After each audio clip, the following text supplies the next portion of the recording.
नमस्कार दोस्तों, स्वागत है हमारे इस नए वीडियो में। तो फ्रेंड्स, आज के इस वीडियो में हम बात करेंगे कि जीविका में जो न्यू रिक्वायरमेंट का नोटिफिकेशन निकाला गया है ना, और इसका जो ऑनलाइन अप्लाई है वो भी स्टार्ट कर दिया गया है।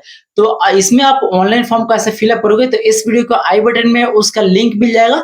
उस वीडियो को देख करके आप अपना ऑनलाइन फॉर्म फिलअप कर सकते हो, वो भी बिना किसी प्रकार के मिस्टेक के। इस वीडियो में मैं आपको ये बताऊंगा कि अगर आप जीविका में फॉर्म फिलअप करने जा रहे हैं, तो आपको ये ध्यान देना होगा कि ना आप किस पोस्ट में फॉर्म फिलअप करने जा रहे हैं, उसमें आपका क्वालिफिकेशन क्या लगने वाला है, क्या-क्या आपका डॉक्यूमेंट लगेगा, क्या आपका एज क्राइटेरिया होगा, कितना आपका फी लगने वाला है, क्या आपका सिलेबस रहेगा, कितने मिनट का आपका सीबीटी एग्जाम होगा, कितने का ड्यूरेशन रहेगा, संपूर्ण जानकारी इस वीडियो में आपसे शेयर करने वाला हूं। तो वीडियो आपको लास्ट तक जरूर देखना है। वीडियो अगर आपको जरा सा भी हेल्पफुल लगे तो वीडियो को अपने दोस्तों में जरूर शेयर करिएगा। और आपने अभी तक हमारे चैनल को सब्सक्राइब नहीं किया तो चैनल को सब्सक्राइब जरूर कर लीजिएगा। बेल आइकन को भी जरूर प्रेस करिएगा कि आने वाले हर एक वीडियो की नोटिफिकेशन आप पे सबसे पहले पहुंचे। फुल नोटिफिकेशन को रीड आउट करने के लिए हम लोग चलते हैं अपने कंप्यूटर के स्क्रीन पे। तो सबसे पहले हम ये जान लेते हैं ना कि जीविका किस पे काम करती है, मतलब जीविका का काम क्या है। तो देखिए यहाँ पे आपको बताया गया है कि Bihar rural livelihoods promotion society है जीविका, ठीक है। किसी भी प्रकार का ये सरकारी नौकरी नहीं होगा आपका। अब जीविका का जो काम करने का तरीका है ना, वो देखिए 1.3 करोड़ जो रूरल पुअर है ना, जैसे कि जो लोग ग्रामीण क्षेत्र से आते हैं और जो गरीब कस्बे के लोग हैं, वहाँ पे हाउस होल्डर के साथ में 1.47 लाख वुमेन का हेल्प सेल्फ ग्रुप है इनका, ठीक है। इसी के अंतर्गत आपको काम करना है अगर आप इसमें फॉर्म को फिल करना चाहते हैं तो, ठीक है। ये 334 ब्लॉक और 38 डिस्ट्रिक्ट में काम करती है जो कि बिहार के हैं, ठीक है। Block level project employment unit का जो इसमें वैकेंसी निकाला गया है ना, सबसे पहले आप यहाँ पे देखेंगे तो ब्लॉक प्रोजेक्ट मैनेजर की वैकेंसी यहाँ पे आपको देखने को मिल जाएगा। इसमें जो टोटल पोस्ट आप पे निकाला गया 73 टोटल पदों पे वैकेंसी है, ठीक है। इसमें जो आपको सैलरी मिल जाती है ना 36,101 रुपये पर मंथ आपको सैलरी मिल जाती है। इसमें जितना बेनिफिट्स होगा ना, वो सारे बेनिफिट्स आपका 36,101 रुपये में ही इंक्लूड रहेगा, प्लस आपका पीएफएसआई कटेगा, ठीक है, वो अलग से कटेगा। अब इसमें कैटेगरी वाइज करके आपको सीट दे दिए गए हैं कि ईबीसी में कितनी सीटों को रखा गया है, बीसी में कितनी सीट निकाले गए हैं, और डब्ल्यूबीसी में कितनी सीट हैं, और एससी में और एसटी में कितनी सीटों को निकाला गया है। एलिजिबिलिटी आप यहाँ पे देख सकते हैं कि इसमें आना आपका क्वालिफिकेशन कितना लगने वाला है। तो अगर आपने ग्रेजुएशन किया है किसी भी स्ट्रीम से और किसी भी यूनिवर्सिटी से, तो आप इस फॉर्म के लिए एलिजिबल हो जाएंगे, मतलब आप इस पोस्ट के लिए एलिजिबल हैं। रिस्पॉन्सिबिलिटी आप यहाँ पे देख सकते हैं कि अगर आपको इस पोस्ट में जॉब होता है तो आपको काम क्या करना है। उसके बाद थोड़ा सा आप नीचे स्क्रॉल करेंगे, लाइवलीहुड्स स्पेशलिस्ट का जो यहाँ पे पोस्ट निकाला गया है, टोटल पोस्ट आप यहाँ पे देख सकते हैं कि 235 टोटल पदों पे वैकेंसी निकाली गई है। इसमें भी आपको सैलरी बहुत ही अच्छी मिल जाती है, जो कि 32,458 रुपये पर मंथ आपको सैलरी मिल जाती है, अदर बेनिफिट्स को इंक्लूड करके। पीएफएसआई आपको अलग से कटेगा। इसमें भी आप कैटेगरी वाइज करके सीट आप यहाँ पे भी देख सकते हैं कि ईडब्ल्यूएस में कितनी सीटों को रखा गया है, और ईबीसी में और बीसी में और डब्ल्यूबीसी में और एसटी में और एससी में सारे सीट आप यहाँ पे देख सकते हैं। इसकी जो एलिजिबिलिटी क्राइटेरिया है वो आपको यहाँ पे दिया गया है कि अगर आपने पीजी किया है तो आप इस फॉर्म के लिए एलिजिबल है, लेकिन पीजी में आपने किस स्ट्रीम से किया है, देखिए यहाँ पे सारे स्ट्रीम का आपको नाम दे दिया गया है। 2-4 स्ट्रीम में आपको बता देता हूँ, जैसे कि डिग्री इन एग्रीकल्चर आपने किया है तो आप इस फॉर्म के लिए एलिजिबल हैं। पीजी डिग्री इन एनिमल से आपने किया है तो आप इस फॉर्म के लिए एलिजिबल है, या तो फिर मैथमेटिक्स या टेक्नोलॉजी है, या तो फिर पीजी डिग्री आपने जोलॉजी से किया है, या तो फिर माइक्रोलॉजी से किया है, तो आप इस फॉर्म के लिए एलिजिबल हैं, ठीक है।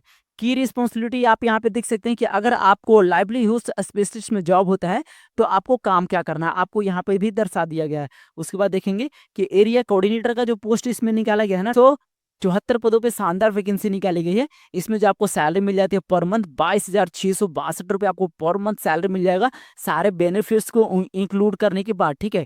आपकी कैटेगरी के अकॉर्डिंग आपको यहाँ पे सीट देखने को मिल जाएगा कि आप किस कैटेगरी से बिलोंग करते हैं, आपकी कैटेगरी में इसमें सीट कितना है। एलिजिबिलिटी आप यहाँ पे देख सकते हैं कि अगर आपने ग्रेजुएशन किया है किसी भी स्ट्रीम से और किसी भी यूनिवर्सिटी से तो आप इस फॉर्म के लिए एलिजिबल हैं।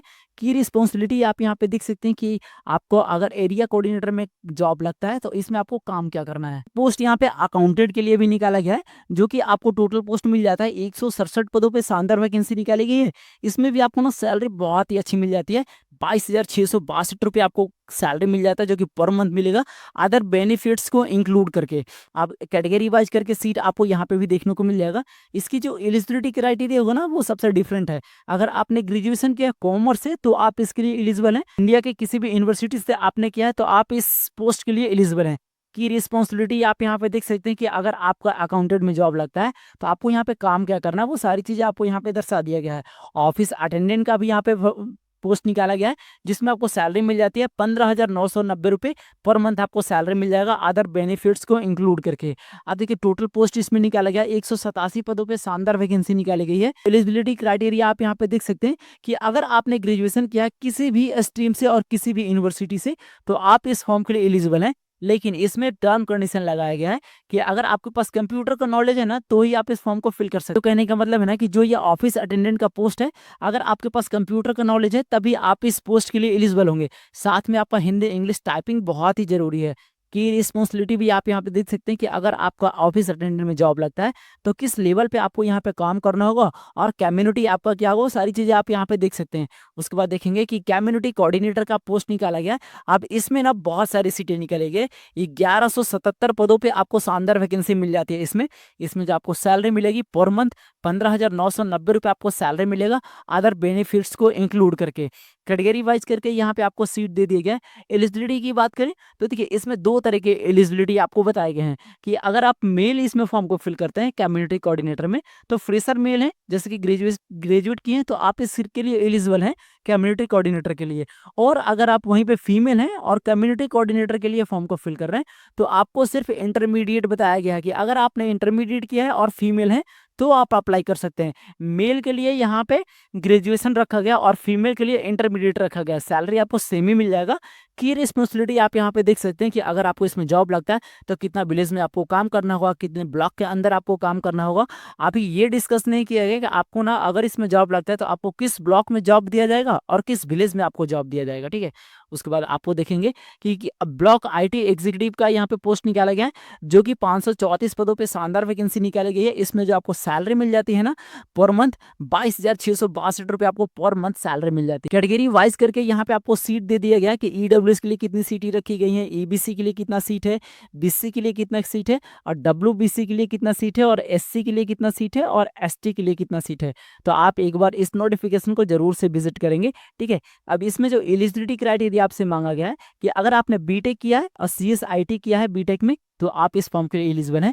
लेकिन अगर आपने BC किया है तो भी आप इस फॉर्म को फिल कर सकते हैं और आपने BSc IT किया है तो भी आप इस फॉर्म को फिल कर सकते हैं और अगर आपने PGDC किया है तो भी आप इस फॉर्म को फिल कर सकते हैं। तो आपका PGDC रहेगा वो UGC तो फिर AICTE से रहेगा, तभी आप इसमें फॉर्म को फिल कर सकते हैं अगर आपका PGDC है तो। और अगर आपने बीटेक किया है, बीटेक CSIT किया है या तो फिर BC किया है या तो फिर BSc IT किया और इंडिया के किसी भी इंस्टीट्यूट से आपने किया या तो फिर यूनिवर्सिटी से, तो आप इस पोस्ट के लिए एलिजिबल हो जाते हो। लेकिन साथ में आपको कंप्यूटर का नॉलेज चाहिए प्लस में आपको हिंदी इंग्लिश टाइपिंग भी आना चाहिए। आपको काम क्या करना है इसमें, जैसे कि की रिस्पॉन्सिबिलिटी भी आपको यहाँ पे देखने को मिल जाता है। उसके बाद हम फ्रेंड्स बात कर लेते हैं कि सिलेक्शन प्रोसेस के बारे में। तो देखिए आपको यहाँ पे सिलेक्शन का प्रोडक्ट दिया गया है, मतलब सिलेक्शन प्रोसेस दिया गया है। तो फर्स्ट जो आपको इसमें टेस्ट होगा ना कंप्यूटर बेस्ड टेस्ट होगा, मतलब CBT। हर पोस्ट के लिए अलग अलग से सिलेबस यहाँ पे रखा गया है। आपको IT एग्जीक्यूटिव में अगर आप फॉर्म को फिल करते हैं तो यहाँ पे आपका सिलेबस देखने को मिल जाएगा। जो आपको टाइम मिल जाता है ना, टोटल ड्यूरेशन आप यहाँ पे देख सकते हैं कि 80 मिनट का आपको समय मिलेगा। इसमें कितने मार्क्स का एग्जाम होगा तो टोटल 70 मार्क्स का इसमें एग्जाम होगा। अब देखिए क्वालिफाई आप कितने पे करोगे तो मिनिमम कट ऑफ आपको यहाँ पे दे दिया गया है। अगर आप जनरल से फॉर्म को फिल करते हैं तो 50% का कट ऑफ लाते हैं तो आप इसमें क्वालिफाई हो जाते हैं। और अगर आप EWS या तो फिर BC या तो EBC हैं और अगर आप 45% मार्क्स लाते हैं तो आप इसके लिए एलिजिबल हो जाते हैं। और अगर आप SC ST से बिलोंग करते हैं तो 40% मार्क्स लाते हैं तो भी आप इसके लिए एलिजिबल हो जाते हैं। तो सारे पोस्ट का यहाँ पे CBT दे दिया गया है, ड्यूरेशन भी आपको देखने को मिल जाएगा और मार्क्स भी आपको देखने को मिल जाएगा। चीज आप यहाँ पे आकर के देख लेंगे कि आप किस पोस्ट में फॉर्म को फिल कर रहे हैं, आपको सिलेबस क्या है और कितने मिनट्स का आपका एग्जाम होगा और कितना मार्क्स आपको लाना होगा। अब फ्रेंड्स हम बात कर लेते हैं कि अगर आप इसमें फॉर्म को फिल करेंगे तो आपको ना डॉक्यूमेंट क्या क्या लगने वाला है। तो जनरल टर्म एंड कंडीशन आपको यहाँ पे देखने को मिल जाएगा कि ये जो फॉर्म का जो लास्ट डेट रखा गया है ना 18/8/2025 तक आप इसमें फॉर्म को फिल कर सकते हैं। From the candidate who do not fulfil the eligible criteria shall be rejected.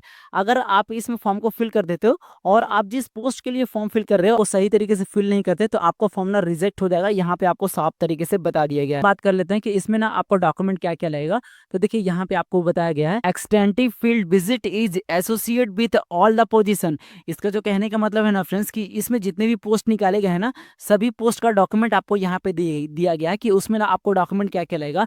तो after final submission of the application from with recreate to the change of the category shall not be entered in the case of the women. इसका जो कहने का मतलब है ना कि जो लोग विवाहित महिला है उनका जो कास्ट सर्टिफिकेट इशू होगा ना, वो आपके फादर के एड्रेस से होना चाहिए, तभी आपका ये वैलिड रहेगा। कॉलम नंबर 15 में आपको बताया गया है कि print out of application from the hard copy of certificate and marksheet not required to be submitted by the post ELRPS। इसका जो कहने का मतलब है ना कि इसमें ना आपका 10th जितना भी सर्टिफिकेट आपका है, जैसे कि 10th आपने किया है या तो फिर 12th या तो फिर ग्रेजुएशन, मतलब जिस भी पोस्ट के लिए आप फॉर्म को फिल करना है उसमें आपका 10th का मार्कशीट भी लगेगा और सर्टिफिकेट लगेगा, और 12th का भी मार्कशीट लगेगा और 12th का भी सर्टिफिकेट लगेगा। और अगर आप ग्रेजुएशन पे फॉर्म को फिल कर रहे हैं तो आपका ग्रेजुएशन का भी मार्कशीट और ग्रेजुएशन का भी सर्टिफिकेट, और अगर आप पीजी पे फॉर्म को फिल कर रहे हैं तो आपका पीजी का भी मार्कशीट और पीजी का भी सर्टिफिकेट लगेगा, अन्यथा आपका ये फॉर्म रिजेक्ट हो जाएगा। जैसे कि यहाँ पे आपको इंस्ट्रक्शन दिया गया है, बहुत ही हार्ड इंस्ट्रक्शन है इसका, तो आप एक बार इस वीडियो को ध्यान से जरूर देखिएगा, ठीक है। एक चीज बताया गया कि आप जो कास्ट सर्टिफिकेट बनाओगे, आप जो रेसिडेंस सर्टिफिकेट बनाओगे, वो आपका किस लेवल से बना हुआ होना चाहिए। तो देखिए यहाँ पे आपको बताया गया caste and category certificate only for SC ST BC EBC EWS, या तो फिर दिव्यांग, या तो फिर अगर आप फीमेल कैंडिडेट हैं तो इन्हीं लोग को आपका कास्ट सर्टिफिकेट और रेसिडेंस सर्टिफिकेट लगेगा। अब ये जो आपका कास्ट सर्टिफिकेट लगेगा और NCL लगेगा, वो किनका किनका लगेगा।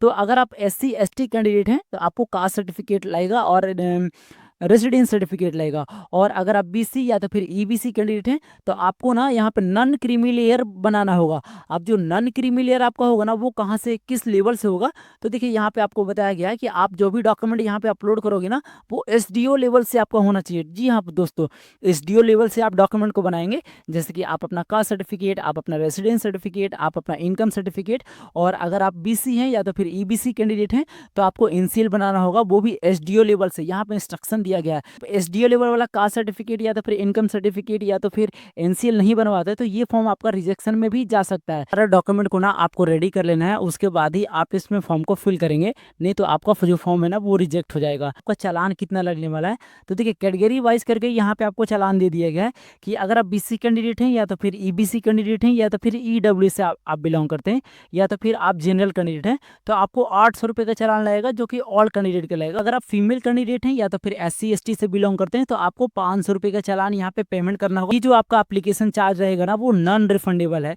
तो आप फॉर्म को बिल्कुल ध्यान से भरेंगे। आप फॉर्म को आप कैसे फिल करोगे तो इस वीडियो का लिंक इस वीडियो का आई बटन में आपको मिल जाएगा कि आपको फॉर्म को कैसे फिल करना है, कि फॉर्म फिल करने में आपसे किसी भी प्रकार का मिस्टेक ना हो।